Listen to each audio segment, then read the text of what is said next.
2 సంవత్సరాల లోపల సొసైటీ బంద్ అయింది నాన్న. ఇక ఆ కొడుకునే అన్న, నాన్న సొసైటీ బంద్ అయింది ఎట్లా ఏంటిది అంటే, పొద్దున పూట రావాలనుకుంటున్నాను నాన్న అంటే రామ్మా అన్నాడు.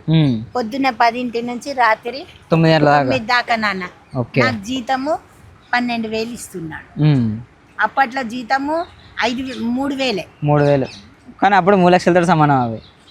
అప్పుడు బోలెడు పైసా పెట్టాది, లక్షల విలువ. అవును. ఇప్పుడు ఎంత సంపాదించి అంతే. ఇప్పుడు మన మామూలు భాషలో చెప్పాలంటే అర్కత్ బర్కత్ లేదంటారు. లేదు, నువ్వు ఎంత ఇప్పుడు ఒక్క ఉదాహరణ చెప్తా బేట. మేము చిక్కటి పాలల్లా ఒక కప్పెడు కాఫీ తాగింది వేరు, మీరు లోటాలల్లా బ్లాక్ టీలు గ్రీన్ టీలు అనుకుంటా పోతున్నారు. కలిపి నోట్లో పెడితే కూడా తిననీకి టైం ఉంటలేదు. అవునమ్మా, మీరు చెప్పే మాత్రం నిజం ఇది.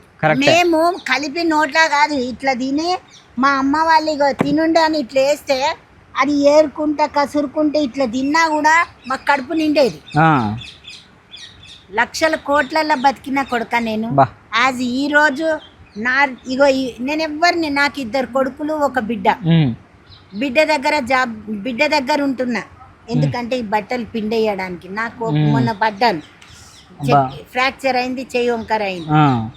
అయినా కూడా నేను ఈదుకుంటూ వస్తున్నా, ఒకరి మీద వద్దు. ఇవి నమ్ముకున్నా నేను, మన చేతిలో నమ్ముకున్నా. హై లెవెల్లో చదువుకున్నారు, ఎవరంతటా వాళ్ళు వెళ్ళి సెటిల్.